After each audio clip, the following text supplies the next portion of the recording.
Hi, I'm Catherine Llewellyn, the host of the podcast. You can find out all about Truth and Transcendence on truthandtranscendence.com. And you can find out all about me on beingspace.world, where you will find my online coaching offering, as well as my UK-based workshops. The Freedom of Spirit workshop for liberation and empowerment, the Pellower Radical Shift in Consciousness workshop for spiritual expansion, and transformational coaching for exploring the mind-body-spirit connection on the expansive path. You can also support the podcast by actually making a donation. I hope you enjoy the show. Welcome to Truth and Transcendence. You can find all our other episodes on truthandtranscendence.com. Today, I'm delighted to welcome Jam Alker, who's here today to talk about a number of things, but we're going to start off by talking about being in service, which happens to be a favorite theme of mine. I think it's a really important theme for us to explore. Now, Jam is a former rock star turned wellness visionary, entrepreneur, and the founder of HEAL, the Center for Wellness and Longevity, serving the Oak Park community just outside Chicago. Jam retired from a career touring as a rock musician in 2020 and now dedicates his time to helping people in pain get a second chance at health. As a public speaker, Jam has spoken on addiction and recovery with communities, healthcare providers, and corporations, including Google. Jam has been a guest on numerous broadcast and podcast outlets, including WGN Chicago, KGNU Denver, Resilient Radio Podcast, and the Addiction Podcast, and has been featured in Forbes, Voyage Chicago, and Recovery Today. You can connect with him on Facebook at Jam Alker 3. That's 111, Jam Alker 3. Or you can find him on healforwellness.com. And the heal is the 4 is the digit 4. So that's all a bit of a mouthful, quite a rich background. Jam, thank you so much for coming on the show. Thank you very much for having me. I'm very happy to be here. Excellent.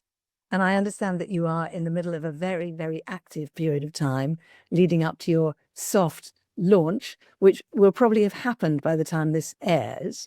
Would you like to just say something about the soft launch and this phase you're in at the moment leading up to it? Just give us a little bit of a peek behind the curtain of, a day in the life of Jam Alker leading up to the soft launch.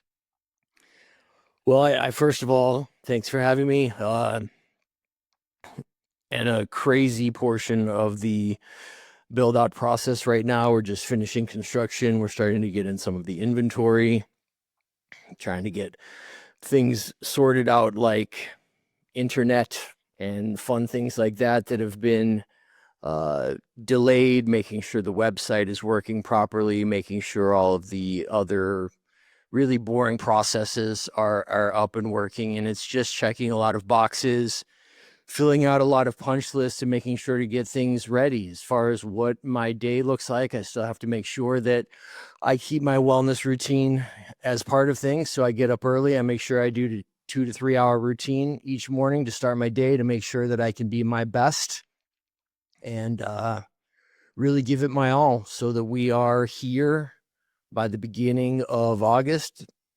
Soft launch date is August 8th. And we're looking forward to finally being able to really provide some healing services to the community here. Fantastic. Well, as I said to you just before we started recording, you look fantastic. You don't look like someone who's completely frazzled. I'm a bit envious, you look better than I do, even on a good day. So obviously what you're doing is working. So, I'm doing my best. I'm trying to keep it together. Would you like to let us know 2 to 3 hour routine in the morning? Yes. Do you want to give us an idea of what that involves? Absolutely. My day starts at 6. When I get up, I do 20 minutes of red light therapy in front of a red light panel, as well as a red light cap, to make sure that I keep this nice little head of hair that I have going here. as well as I use a machine called a pulsetto, which is a vagus nerve stimulator. It's something you put on your neck, and it calms the vagus nerve, so it reduces your morning cortisol level, starts you with less stress in your day. After that 20 minutes, I get up and take a number of supplements, and I drink a bottle of hydrogen water and take some peptides and a few other things. When that is done, I go and I get into a magnesium Epsom salt bath for about 10 to 20 minutes to relax all of the muscles. Come out of that, do a shower that ends with a 5-minute cold shower. Then I go to the gym. I do 15 to 20 minutes of cardio, finish that with another about 20 to 30 minutes of flexibility and mobility training. Come back upstairs and do another 20-minute red light therapy session while I'm doing a 20-minute meditation. And by the time that's all said and done, between 2.5 and 3 hours has passed. And it sounds like a lot, and it is a lot. But if I don't do it, I just don't have as good of a day. I've tried to remove things from it, but it just doesn't work for me. This is what works for me and allows me to be the high performer that I need to be in order to accomplish all of the things that I've set out to accomplish in my life. Amazing. That sounds like a beautiful routine, absolutely beautiful. And, you know, you said it works for you. I'm a great believer in we need to actually cobble together our own morning routine, don't we? It needs to be the one that fits for us. Absolutely. There are some things you're doing there that I've never even heard of, let alone done. And then there are some other things I do in the morning that other people don't do, you know, so it's really great and good for you, honestly. And I'm sure that, so I'm going to, you know, seamlessly switch over to our theme of being in service now. You know, do you feel that that kind of practice and the other practices you do help you to actually be in service? You can only pour from a cup that is full. Like if my cup isn't full, I can't provide the remaining abundance to others. If I want to be of service to anyone, I have to be able to be fully present. I have to have the energy. I have to have the love. I have to have the empathy. I have to have the ability to turn myself outwards towards others. And I can't do that if I haven't completely filled my own cup. So yes, without it, it's very difficult to be able to be of service the way that I want to be. Yeah. And when was it that you really connected in with that being in service was a really important aspect of your motivation? So it's about 10.5 years ago, I checked myself into a treatment center after a decade-long addiction.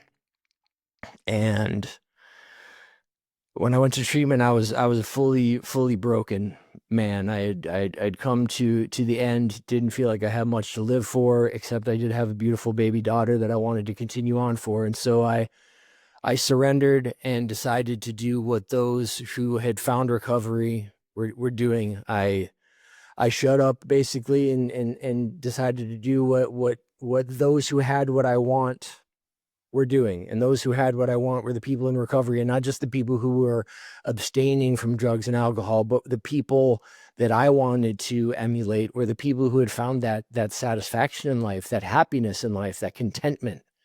And that's something that eluded me my entire first 40 years of my life. I just was never happy. I was never content. I had done so many things in my life that were what I think a lot of people would think were your dream comes true. You know, I had been on marquees, I had made music, I had, you know, signed autographs, I had done a lot of crazy things, but I still wasn't happy. I wasn't content. And then my addiction took over because I kept grasping the outside world, looking for something for that contentment. And I never found it. And when I went to treatment, the folks who had what I want told me that one of the critical components was to be of service to others, to give it away. And I saw that that's what they were doing. They were giving to me what was so freely given to them. And so I really started to do everything I could to be of service once I left treatment and got out into the real world. You know, I was going to the 12-step meetings. I started chairing meetings. I started sponsoring guys. created a music program that I took back into treatment centers and showed others how music could help to heal them the way it had helped to heal me. When I began speaking, I was traveling around for free. I was just going wherever I could to speak to people to try to help, to show them, what had worked for me and hopefully could work for them. From there, I started a nonprofit that has provided music lessons to people who are early in recovery.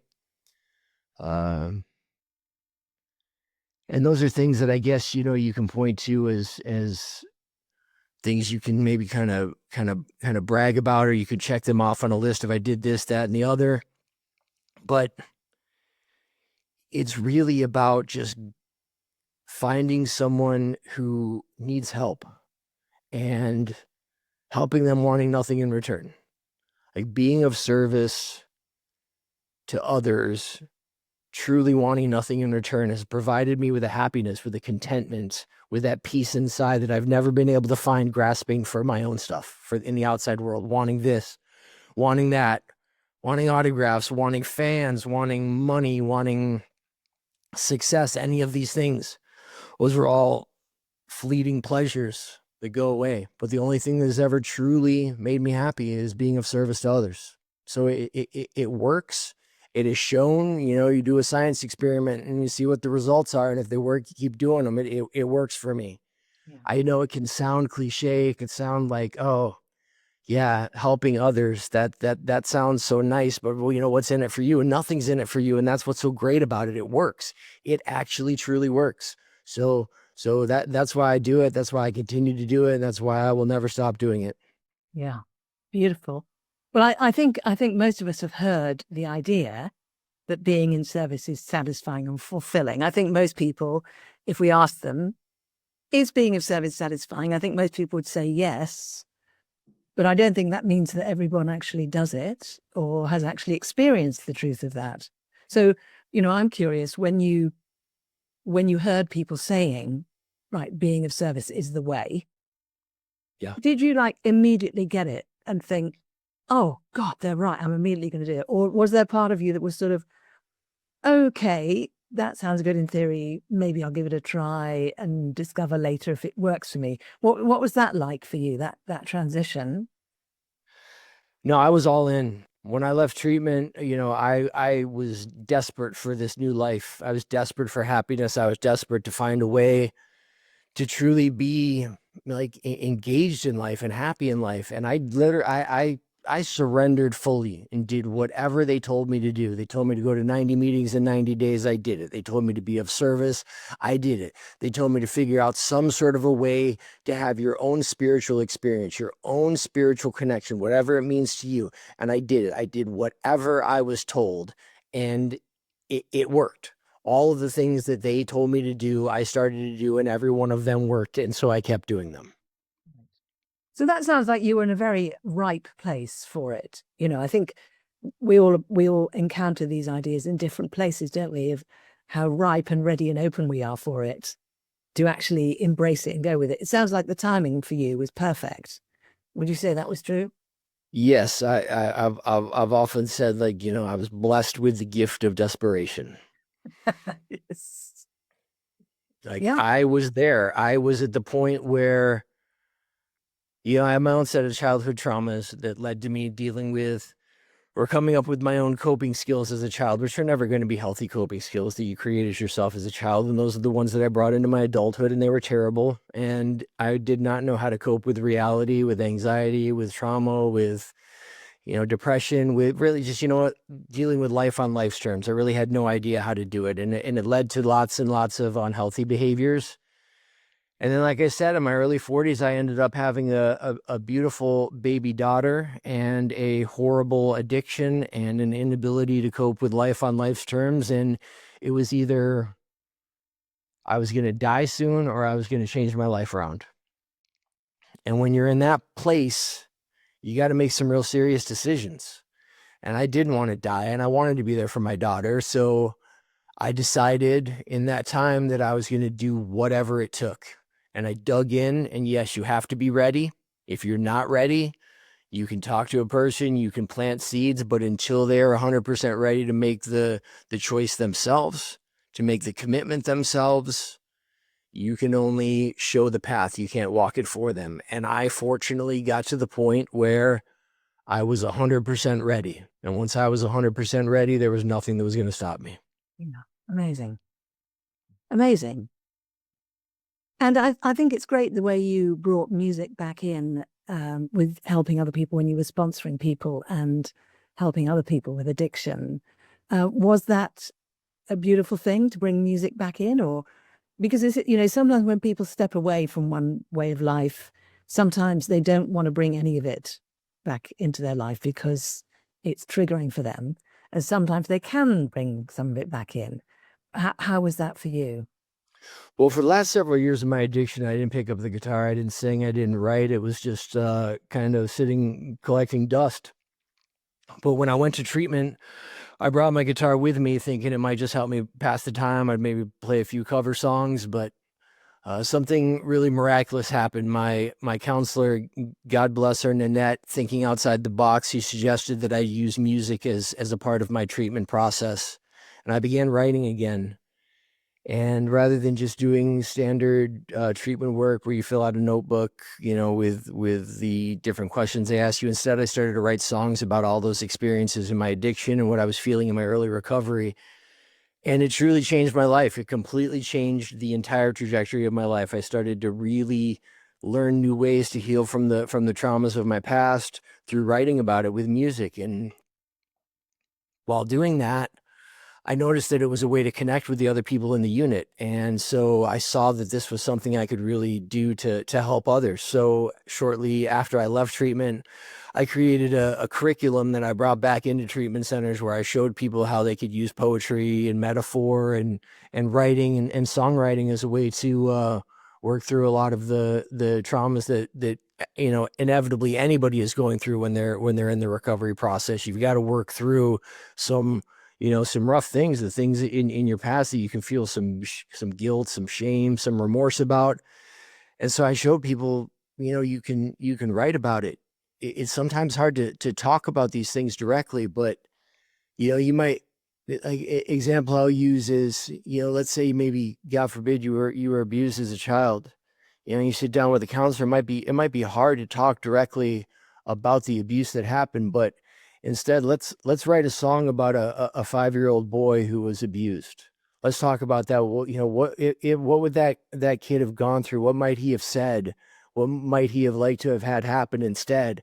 And it's a very sort of safe way to be able to touch on some of that stuff that if you were asked directly, ooh, no, I can't, but I could write about it. I could write a story about a child. It's not me, of course, but okay, well, what is that child going through? And it's a very easy way to be able to touch on some of those things and process some of those things that might be difficult to process otherwise.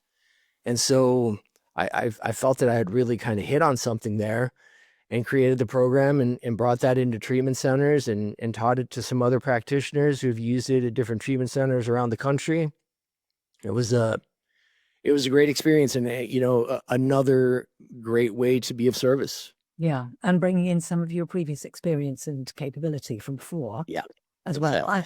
I mean, Nanette sounds like an absolute keeper. She sounds like a genius. Yes. So I think, bringing in something that somebody loves already and that they're connected to. And also everything you talked about there gets us out of our head, doesn't it? Yes. We're always trying to solve our issues in our head, which of course we can't. Mm-hmm. Nope.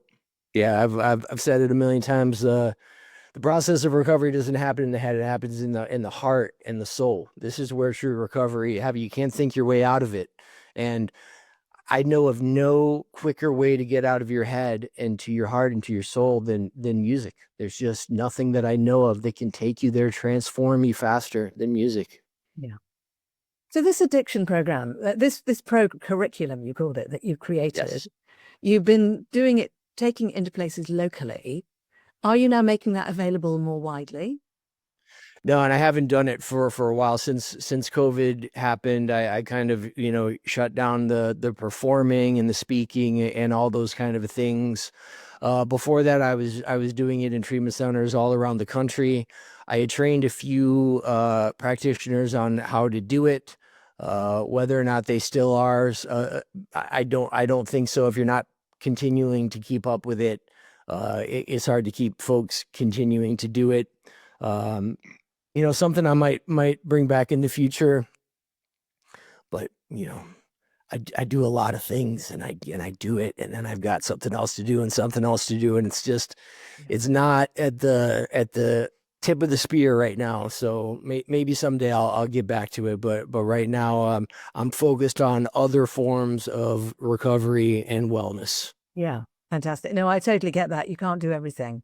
I've had so many times in my life where people go, "Hey, you could do this, you could do this." And I go, "Yeah, that'd be fantastic. If I cancel the rest of my life, Exactly. and are you going to fund it?" Which means the answer is no. Yeah. Well, I will just say that I think that is a really genius thing to bring in. And if it's not already happening in the UK, I feel like that would be a wonderful thing to be happening in the UK. So if the time ever happens in the future, where you feel inclined, or you have the opportunity to spread it even further than the United States, the UK would be very fertile for that, I think, and it'd be very helpful because we are really bad at in terms of trying to fix our issues in our head over here. Oh, I was born in England. Were you? Upper lip, we know. We do not talk about our problems. Oh my God, No, that's very good. No, of course not. Stiff upper lip, old chap. Carry on.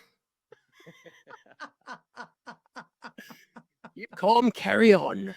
Very good, very good. Yes, thank you. How many years did you spend in the UK? I was born there, and my family immigrated to the States when I was 3, and unfortunately, I've never been back. I'm planning on going back next year, doing some traveling to Europe once the center's up and running. But yeah, I have not been back. And as far as what you're saying about the program, it's a curriculum that exists. It's based off of music from my first album that is available on Spotify. So the curriculum's there, the music's there. If there are ever any therapists or practitioners out there who would be interested in learning more about it, I would certainly be open to sharing it with them. They can find me at my website, which is jamalker.com, JAMALKER.com. Reach out. I'd be more than happy to share it with anybody. Fantastic. I think that's just brilliant. I love these cross connections that can happen. Sure. That's brilliant. Love it. So how did this then move on and have you becoming a wellness practitioner? What happened that had that happen? It is interesting how life works. So after treatment, and I began writing again, I wrote an album worth of music. I released it. It took off. That was great. The next couple of years, I began speaking at different recovery type events around the country. I put together a band, made another album, got a deal with Sony, recorded that album in 2019. Was released February 4th, I think, of 2020. We started a national tour that day, toured the entire country in support of the album. Got back the beginning of March. We're going to be headed off to Europe for a tour in the summer. And about 2 weeks later, COVID shut the world down, and the world changed for everyone. And so I had to put all the speaking and the performing on the back burner, and eventually ended up retiring from it. But after a few months into COVID, I ate something that gave me a horrible bacterial infection in my gut, colitis, which was just horrible bacterial infection in my colon. If you remember the beginning of COVID, it was a bad idea to go to a hospital. Everybody was in a hazmat suit with, six masks on their face. People were dying left and right. You didn't go to the hospital unless it was an absolute emergency. I thought I had food poisoning, writhed around in bed for 6 horrible days. It didn't go away. Finally went to an urgent care. They said, get to the hospital right now. This is not normal. I went to the emergency room. They kept me overnight, diagnosed me with colitis, which we know now was sort of the catalyst that just took me over the edge. I had a bunch of other gut dysbiosis, a bunch of other inflammation that was growing in my body. All sorts of other things were happening, and this is what just tipped me over the scale. I didn't have any idea the seriousness of it at the time. They put me on an antibiotic, which even, further disrupted my gut biome and the probiotics that live in the gut. I left the hospital unaware of the consequences. And within a month or so, I kind of started falling apart. I didn't connect the two. 6 months earlier, I'm jumping around on stage. All of a sudden, I pull the muscle in my Achilles. I do some physical therapy. They put me in a boot. I have to walk in a boot for a week. That gives me a huge inflammation in my hip from the way I'm walking. I'm trying to keep in shape, work out. All of a sudden, my shoulders, I can't, inflammation keeps hitting in different ways. Injuries keep hitting in different ways. And before long, maybe 6 months in, I'm walking around like an 80-year-old man, just hobbling, chronic pain, chronic inflammation. Went the standard, allopathic Western medicine route, and they couldn't really help me. And that's not a lot of people who are into holistic wellness will speak badly about Western holistic or allopathic medicine, and I don't mean to do that. If you have a heart attack, go to the hospital. If you have a car accident, a broken bone, absolutely. But it's just not set up to handle chronic pain and chronic inflammation. The system is set up to manage your symptoms, to fix a broken bone, to give you a prescription, and then you get better from that. But with chronic issues, it doesn't do that. So they're just masking the symptoms over time. And it wasn't working for me. They wanted to put me on prescription medications, put me on steroids, or even worse, was telling me that I'm just getting old. And I was not willing to accept that. 6 months earlier, in my late 40s, I'm running around the country on a stage. That's just not acceptable to me. So I started to study more holistic, natural healing methodologies. And I went to a nutritionist who told me I had to stop eating all the things I loved, and I didn't want to hear it. But over time, I started an elimination diet, and the inflammation started to reduce to some degree. What it turned out is that the colitis had caused leaky gut syndrome. It had completely messed up my entire gut biome. Later on, I took tests to find out that I also had a mold infection. I had parasites. I had high levels of yeast. It's massive gut dysbiosis. But this had caused a leaky gut, which was allowing large particles of food to get out into my system, larger than my body could absorb. That creates a red alert with your immune system, causes massive amounts of inflammation throughout your body. And that is where the healing needed to happen, not through steroids, not through prescriptions, any of those other things. So I had to heal my gut. So I went on an elimination diet. I started to take a lot of different supplements that would help me to detox all of these things out of my system, as well as repair my gut and build my minerals, build my vitamins, my nutrients that I was not eating properly. I removed all sugar from my diet, all seed oils. I went to a completely natural, high nutrient dense diet, and all of these things were helping. Maybe reduced my inflammation by about 50%, but I was still walking around in a lot of pain. So I went to a functional medicine doctor, had a bunch of testing done, urine, blood, feces, and we found out that the gut dysbiosis had caused issues with my immune system. It attacked my thyroid. We needed to work on a number of different things at once. So I started a protocol that included infrared sauna. It included cold plunge, all of the different supplements, and I started doing more on a different detox protocol. I began red light therapy, which has been a huge game changer, but then also other certain types of red light. They're a little more complicated to explain. I don't want to get into it right now. And then hyperbaric oxygen. I did all of these things, and I did these protocols in a cycle a few times. And by the end of it, I was better. I felt like all of my inflammation was gone. All of the chronic pain was gone. And I felt, and I feel now in my mid 50s like I did in my 30s. I feel better than I have since before my addiction took hold of me. It's truly a miracle what has happened. And it's happened as a result of completely holistic, non-traditional treatments, things that are available to all of us. And it helped me so much that my natural my natural go-to is now is if something is helping me, I want to see if I can help others, like share this message of what is working. And so I started to communicate to others through I have a pretty decent social media following. So I started to talk more about health and wellness, and people were responding to it. But the other thing that was frustrating is all of these things that had helped me: infrared sauna, cold plunge, red light therapies, PMF, hyperbaric oxygen, all of these things, none of them were available in my community. And I live in a very nice community, but I had to either drive to downtown Chicago or out, 30 minutes, 45 minutes in the suburbs to some of the very rich areas to get these treatments. It didn't exist in Oak Park, River Forest, Forest Park community where I live. And, being an entrepreneur, I thought, man, is this something that I should do? And the more I researched it, the more I saw that it could be a very lucrative business. And it was very much of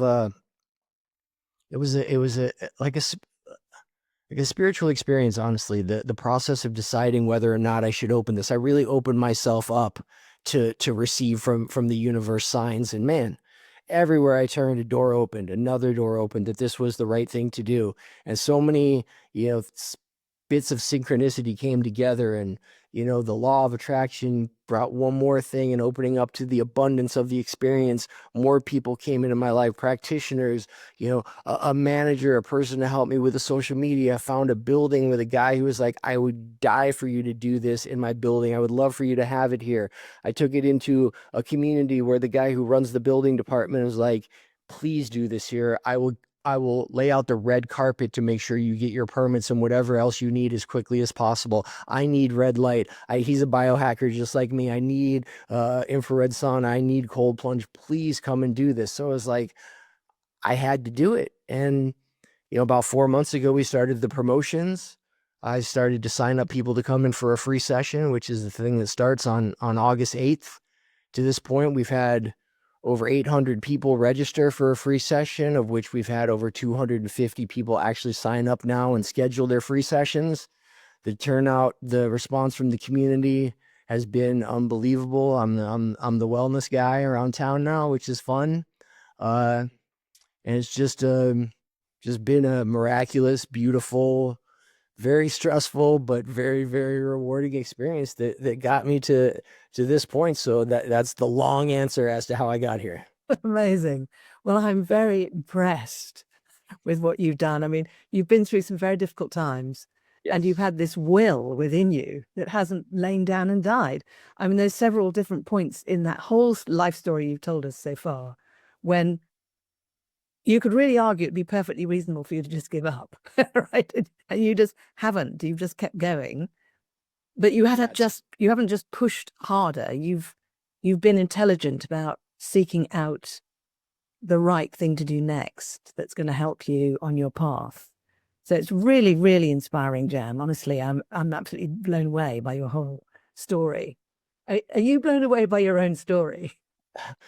Yeah, sometimes I have to laugh a little about how wild the story is, but it's just the way that I am. I think sometimes when people bring it up, like I tell the story and you respond like this, it is like, wow, that is pretty crazy. But it's just the way, it's like the insanity of how this brain works. It's just, there's this as well as, the pain and the torture of the addiction and the other things that have gone along with it. But it's just naturally the way that I operate. I'm here to squeeze every ounce of juice out of this life that I can. And recovery was a profound experience for me. It taught me how to live a really intelligent, intentional life with purpose. And since then, since I've been following those principles, just miracles have unfolded in my life. So I have no plan on stopping. Yeah, amazing. So you're opening this amazing center. So anyone who can get to your center obviously has the option to come and try that out. You've said already that if there are practitioners who are interested in that beautiful music-based curriculum, they can contact you and you'll give them some input to help them with that. Are there other ways that people can access what you're doing or receive support from you? Yeah, so honestly, the best thing to do is just go to jamalker.com. You can reach out to me directly there via email. All of the links to my social media, as well as my music through Spotify. It's easiest, rather than rolling through all the different handles on the different social media and whatnot. Just go to jamalker.com and you can reach out to me a million different ways from that site. Fantastic. Excellent. So I'm going to ask you a slightly different angle question. So I like to think there are a lot of people in the world at the moment who are trying to be in service and trying to be part of the solution in this interesting, crazy, unpredictable world that we're in at the moment. And some of those people are probably listening to this conversation. Is there something you'd like to say to them that would be helpful for them, you think, in terms of really engaging with following that path of being in service? Yeah. And I've done it a bunch of times when I've sponsored people, or when people have come up to me after speaking events where we've talked about being of service. And asked me about it. What I suggest is for you to just think about the things that make you happy and how you could uh, share those things with others. So, do you like babies? Do you go to the hospital and there are children who are abandoned, or the children of women with addiction problems who are just, they need people to come there and hold babies? If that's something that resonates with you, do that. If you love animals, go and volunteer at a vet or at an animal cruelty society, or think about the things that you love, and there are ways to be of service. And if you can't think of it these days, geez, you go to AI and ask it, hey, I love to do this. What are some ways to be of service? And it's going to give you the answers, or you're going to find them yourself. You're going to figure out a couple of things that resonate with you, and that's going to be great. But it doesn't matter unless you go and do it. That is, you have your list, you'll have your things, then go and do it. Stop thinking, listen to Jam right now. Get your list and go and do it. Stop thinking about it, go and do it, and watch the miracles happen. Thank you. Message received and understood. So Yeah. it's not enough just to think in service thoughts inside your own mind and just be really spiritual in your own head. You have to actually go and take action. Yeah. Like, thought without action is nothing. I won't say that term. You're playing with yourself. We'll say it that way. Way too much thinking, not enough doing. Just go out and do it. If you want to know, like, the key to my success, and if you talk to you know, any other, high producer, high performer out there, the people that I follow on podcasts, the people who inspire me, they're going to say the same thing. Too many people sit home in fear. Oh, what if this happens? What if that happens? Shut up. Just go do it. Just do it. You're going to feel worse at the end of your life sitting back the things you didn't do than the things you did do and maybe didn't succeed at. You'll learn. You'll fail moving forward until you find the thing that works for you. Is not a secret. I'm not the first. I'm not, telling secrets here. I'm not the first one to say it. You got to just go out and do it. Wise words. So, Jam, we've talked about a lot today, and it's been fascinating, and I could happily talk to you for hours. Has there been a favorite part of our conversation for you today? The favorite part of the conversation for me is just listening to your incredibly soothing British accent. You remind me a bit of my me mum. That has been my favorite part, is just to hear. I miss it. I don't get enough time. My auntie Susie is coming to visit in a couple of weeks, and she's been here for many years and still has a touch of the accent. But yeah, I miss it, and that's just being able to speak to someone from the old country. That's been my favorite part. Fantastic. Well, that was easy on my part. Brilliant. How easy is that? Just speak. You just got to speak. Yeah, I can do that. Try stopping You me. do it quite well. You're doing a great job. Thank you, sir. Now, one final thing. Would you like to give the listeners a question to take away for themselves, to reflect on, to contemplate, that might help them engage more fully with some of what we've been talking about today?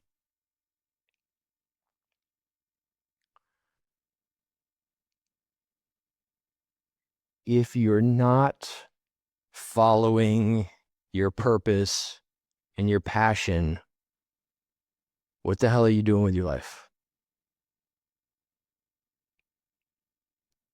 That's it. And if you don't know what it is, find it. Find something that you feel passionate about.